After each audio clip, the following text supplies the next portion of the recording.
समझ गए हो ना, जमीन पर पड़ी थी। कभी भी सुहागवती नारी को बिना बिस्तर के भूमि पर लेटना नहीं चाहिए। इस बात को सुन लो ध्यान से। जिसकी मांग में सिंदूर भरा हुआ है उसको अपनी मर्यादा में ही विश्राम करना चाहिए। यही मर्यादा है। विश्राम के लिए बिस्तर होता है कि नहीं होता है? यह पृथ्वी की मर्यादा है, याद रखना। किसकी मर्यादा है? पृथ्वी की मर्यादा है। लेकिन कैकेयी आज बिस्तर नहीं है, जमीन पर पड़ी हुई है। या तो बेहोशी आ जाए, इस कंडीशन में कोई जमीन पर गिर जाए तो क्षमा है पृथ्वी की ओर से, क्षमा है। अगर बेहोश हो गया, बेहोश होकर के गिर पड़ा तो किसी का क्या दोष है? क्यों भाई, क्षमा है पृथ्वी की तरफ से। लेकिन जानबूझ करके कोई रूठ करके, ऐंठ के, रूठ के और जमीन पर गिर जाए कोई नारी सुहागवती, ये अपराध है। तो कैकेयी का एक अपराध बन गया। ये क्या अपराध बना? कि बिना बिस्तर के जमीन पर रूठ के लेट गई। दूसरी बात क्या है कि पतिव्रता नारी का एक धर्म कहता है क्या? कि पति आ जाए तो उसे तुरंत जो है खड़ा होना चाहिए। यह पतिव्रता नारी का लक्षण है। और पति को बैठने के लिए स्थान देना चाहिए। लेकिन पति की भी एक मर्यादा है कि पत्नी के सामने अपनी मर्यादा लेकर के जावे। समझ में बात आई कि नहीं? क्या लेके जावे? मर्यादा लेके जावे, जाना भी चाहिए। पति परमात्मा का स्वरूप होता है। संसार की दृष्टि में वो इंसान है, लेकिन पतिव्रता की दृष्टि में पति भगवान है प्यारे। इसलिए भगवान की जो मर्यादाएं हैं उन सारी मर्यादाओं को लेकर के जाना चाहिए। पतिव्रता की दृष्टि में वो इंसान नहीं है, क्या है? भगवान है। अगर इस तरह से पति पत्नी में मर्यादा हो जाए तो आज भी मैं चैलेंज के साथ कह सकता हूं कि राम हमसे दूर नहीं है, सीता हमसे दूर नहीं है, अयोध्या भी हमसे दूर नहीं है, अगर ये मर्यादा आ जाए तो। लेकिन ये सारी कंडीशन जो बनी है वो भगवान की इच्छा से बनी है। इसलिए कैकेयी ने उठ करके अभिवादन नहीं किया। महाराज ने कहा, अरे होगा क्या इसको, पता नहीं कौन सा सदमा बैठ गया है। ये तो मेरा बहुत सम्मान करती थी, लेकिन आज हुआ क्या? तो महाराज पहुंच गए कैकेयी के पास, समीप में अंधकार है प्यारे। लेकिन जैसे ही पहुंचे तो सावधानी से सुनना, महाराज के मुकुट में एक मणि है। समझना इस बात को। प्रकाश कैसे आया? को भवन में जब अंधकार था तो कैकेयी कैसे दिखाई दे गई और बातचीत कैसे हुई? तो महाराज क्या पहने थे? मुकुट। क्या पहने थे? जल्दी बोलो। मुकुट। और मुकुट में क्या थी? मणि। और मणि क्या देती है? प्रकाश देती है। बोलो, देती है प्रकाश के नहीं? तो महाराज मुकुट धारण किए हुए थे और जैसे ही महाराज ने प्रवेश किया कोप भवन में तो मणि के प्रभाव से कोप भवन में प्रकाश हो गया। हो गया कि नहीं? किसके प्रभाव से हुआ? मणि के प्रभाव से। तो किसी ने कहा कि कैकेयी क्या है? बोले भुवंग भामिनी। बोले ये सर्पणी है।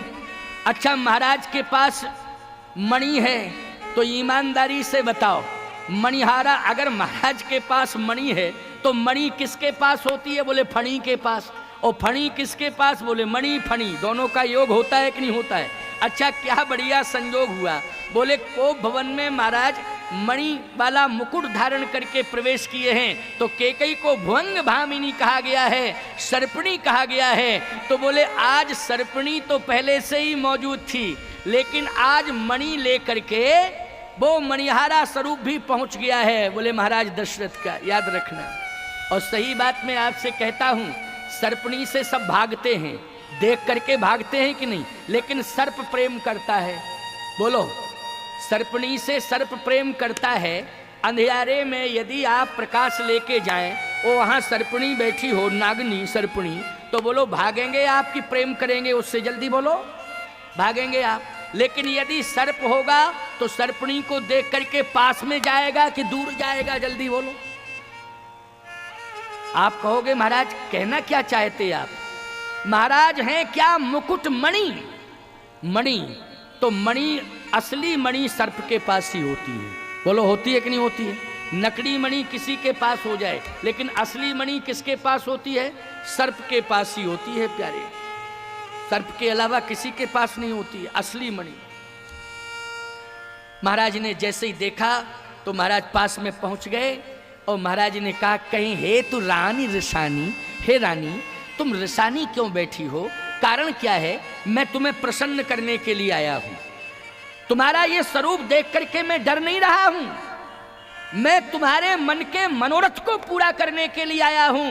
मैं तुम्हारी उदासीनता दूर करके प्रसन्नता का खजाना लेकर के तुम्हारे पास आया हूं। ये सारी उदासीनता तुम्हारी दूर हो जाएगी, ये प्रसन्नता का खजाना लेकर के मैं तुम्हारे पास आया हूं। कैकेयी ने कहा, पहले धैर्य पूर्वक हमारी बात सुन लो। हाँ सुनाओ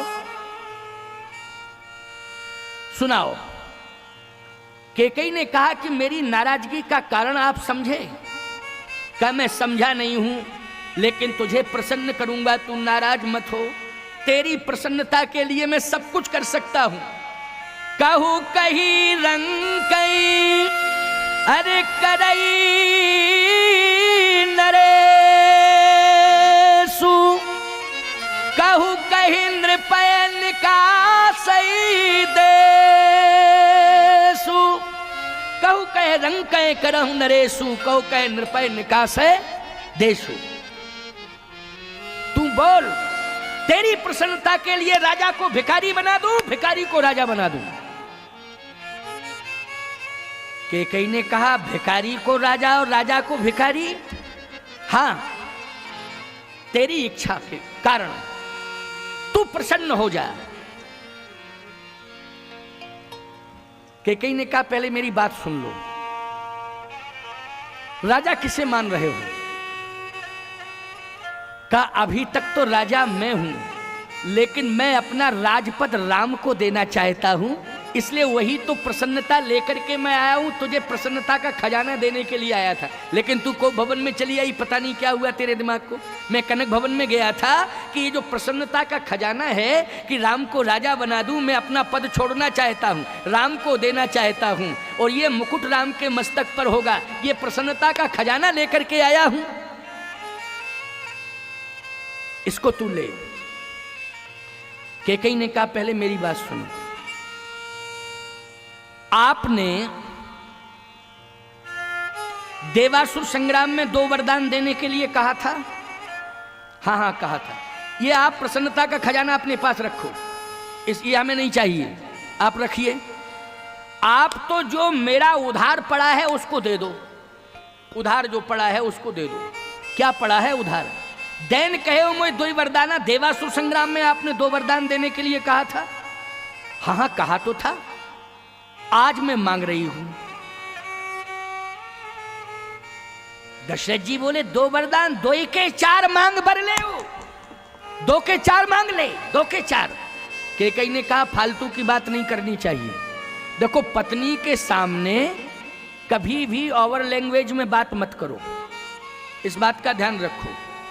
कभी कभी कह देते हो अपनी तानाशाही के कारण और अपनी शिखाखोरी के कारण और ना जाने क्या क्या अपनी डींगे हाँकते रहते हो, फिर बाद में पछताते हो। खबरदार, हमेशा वाणी का संतुलन होना चाहिए, चाहे पत्नी सामने क्यों ना हो, वाणी का संतुलन कभी खोना नहीं चाहिए। जब कैकेयी 2 वरदान की बात करे तो दशरथ जी कह रहे 2 के 4 मांग बर ले।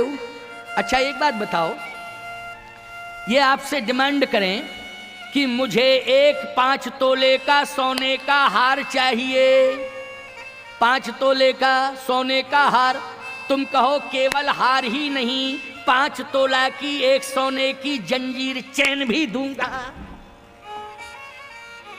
और सुन, चैन के साथ साथ चिंता मत कर, मैं तेरे लिए एक सोने का, बहुत सुंदर सोने का एक चूड़ामणि, जूड़े में बांधने वाला एक आइटम, वो भी दूंगा। और सुन, चिंता मत कर, तेरे लिए मैं बहुत सुंदर नौलखा हार बनवा के दूंगा, तू प्रसन्न हो जा।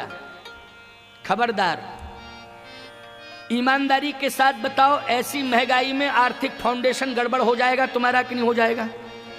केवल पत्नी को प्रसन्न करके तुम संतुलन बनाना चाहते हो और तुम डिमांड पर डिमांड, उसने मांगा है केवल एक 5 तोले का हार और तुमने कह दिया है कि 500 ग्राम सोने के आइटम, 5 तोला नहीं 500 ग्राम सोने के आइटम, जमीन जायदाद सब बिक जाएगी कि नहीं बिक जाएगी? बोलो ईमानदारी से बताओ, जमीन जायदाद सब बिक जाएगी।